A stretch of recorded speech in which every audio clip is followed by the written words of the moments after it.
G'day and welcome back to Space Engineers 2. At the moment in Space Engineers 2, we don't have access to any of the mechanical blocks. The hinges, the rotors, the pistons, any of those sorts of things. Hopefully we will be getting access to some of those in the future and be able to build stuff like this without going to this level of jank. But there's some useful stuff that we can do here and learn here that we might be able to take advantage of even once we have those blocks. One of the important things that allows us to mess around with these blocks in Space Engineers 2 is the fact that if we collide at less than 20 meters a second, we do not cause damage to other grids. So it's not just subgrids that are immune to damage like they are in Space Engineers 1, but all grids, which means we can make weird chain link and other contraptions that work as long as we keep those speeds that they interact at relatively low. Which isn't always easy when you've got things colliding with each other. Sure, most of the time they might be slow, but eventually you're going to get that little bit of a bounce that's going to have way too much force and take out most of what you've just been building. But as you can see from this bumping around of this grid, it's actually pretty hard. Oh, it's pretty hard to cause damage. To build something that can spin in Space Engineers, we need to be able to apply some degree of torque. At the moment, when we build a gyroscope, we don't actually get access to any overrides on it. So if I find this gyroscope here, you'll see that all I have is the ability to turn it on and off. So using a gyroscope to generate torque isn't really an option for us. I say isn't really because later on I'll show you a bit of a bug that allows you to use it to generate torque, but it's a bug, so it's possibly going to disappear. The main method I'm going to show you is one that is reliant on core mechanics of Space Engineers that are very unlikely to change because they've existed in the original game since the very beginning, and they've existed in Space Engineers 2 since the very beginning. And that is that thrusters push through the center of mass of a grid. So we have a grid like this, and we start with a block, and we place a thruster on top.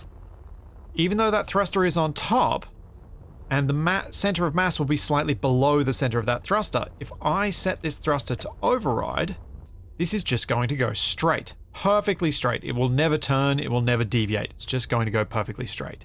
But if I were to build something like that again and actually constrain the bottom part of it, so if I build a bit of and then I build something around here as a bit of a cage to keep it in place, especially if I make sure that the center of mass is below the top of that cage, and then put my thruster on, put my button on, and set my thruster to override.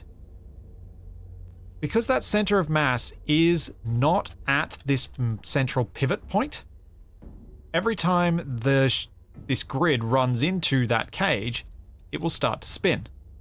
Obviously, probably want the cage to be a bit more effective than this to keep it working. So there are a couple of things we have to do to improve this setup so that one, the contraption we build doesn't escape on us, and go off into the yonder and never to be found again. And two, to make it fit within that space tightly. What we want is the shaft of the rotor to be as tightly encased as we can while still allowing it to freely move. The best shapes we have for that are going to be round things, and the best round things we have at the moment are these interior wall pillars. We've got the thick one and the thin one. The thick one is probably our best bet here because it's large enough that we should be able to use other shapes to tightly encapsulate this.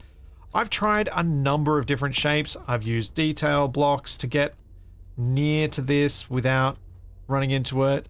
I've used 2x1 slopes like this to try and encapsulate this fairly tightly. But nothing I've built has gotten as close as the design I saw from Just Robo Penguin over on Reddit. And their design is this. Instead of putting these around in a circle like I have, what we want to do is place them like this, where we alternate going up. You can start to see why this might work better. If we look from the top here, those two corners are much closer to our column than any corner around here.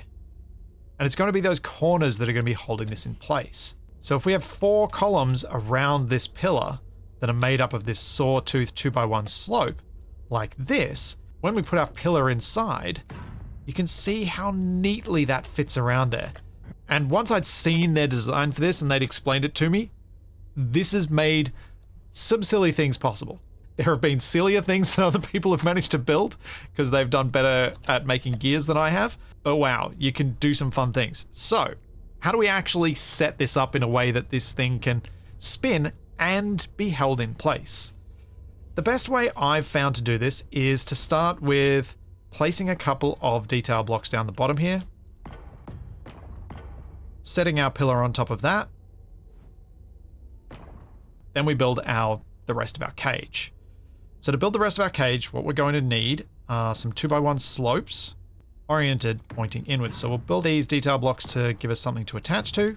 Then we get our 2x1 slopes. This means that as this pillar gets pulled upward, it's going to be centered by these slopes. They're going to push it and try and keep it in the middle. The next thing is to have something sticking out of the top of this so that we've got somewhere to attach our thruster pendulum thing to it, and or use some other method to make this spin. There are two options that fit through this 2x2 hole and seem to work reasonably well. The first is to use the thinner of the wall pillars like this. This sticks up quite high and in my experience seems to get stuck a bit more. There must be some other element of my design that this doesn't work so nicely for. But what I've found works really quite nicely for me and is also quite tightly packed is to use the detail blocks using the slope pieces like this. This is nice and neatly compact and actually moves around fairly well. So if we now attach our blocks out to the side here, probably not too many because I'm going to run into that other thing. Pop our thruster on there and remove the blocks down here so that we can actually get this thing free. Like so. Then grab our button, grab the thruster, and put a bit of an override on it.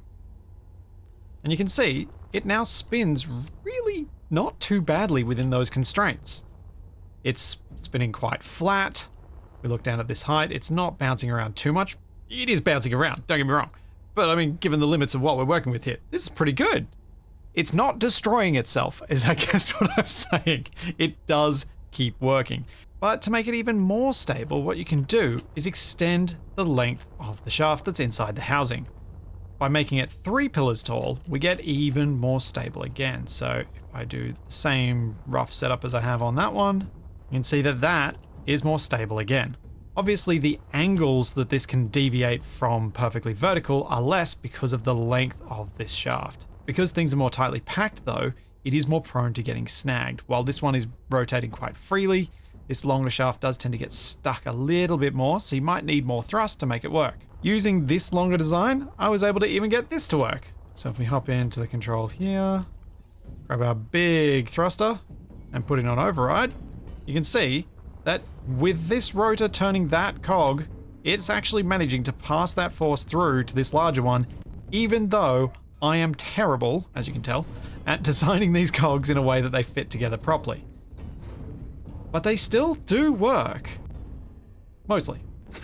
I say I'm terrible because there are some epic designs that I've seen of this sort of stuff over on Reddit, which I haven't seen on the workshop yet, but I'm hoping that we'll start to see some weird things like this show up on the workshop as world saves soon.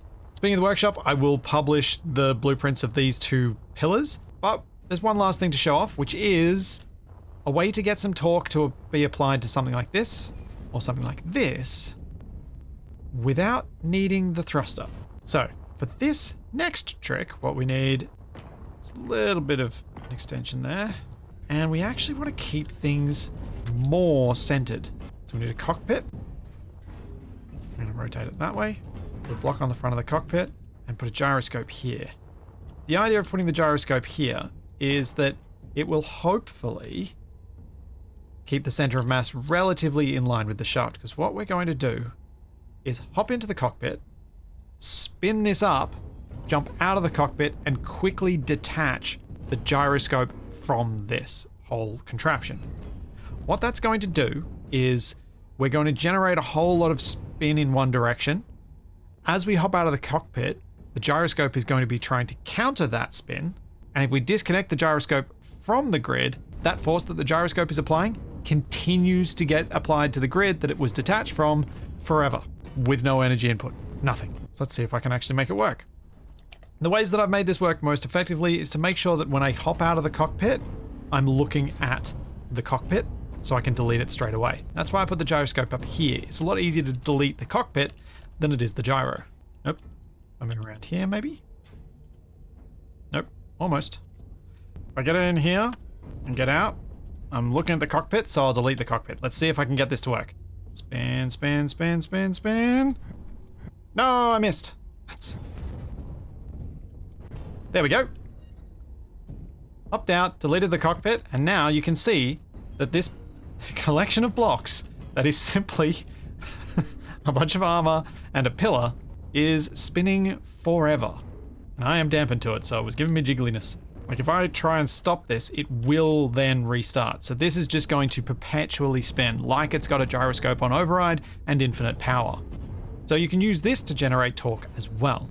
But I expect that to be fixed at some point. So yeah, if you want to start making mechanical contraptions, we actually can, as long as we take advantage of the no collision damage at low speed. Once you spin these things up fast enough, they do eventually destroy themselves, as you can see here. So yeah, you do have to be just a touch careful. If you've got any other ideas of things we can do to make mechanical contraptions work before we actually have the mechanical blocks, please let me know. I'd love to mess around with some more things like this. This stuff is just, it's really fun to me, and is a nice way to fill in the time until we eventually get the survival update. I'll be back with some more Space Engineers 2, and a whole bunch of other stuff, so there's all that, plenty more to come, and I will see you then.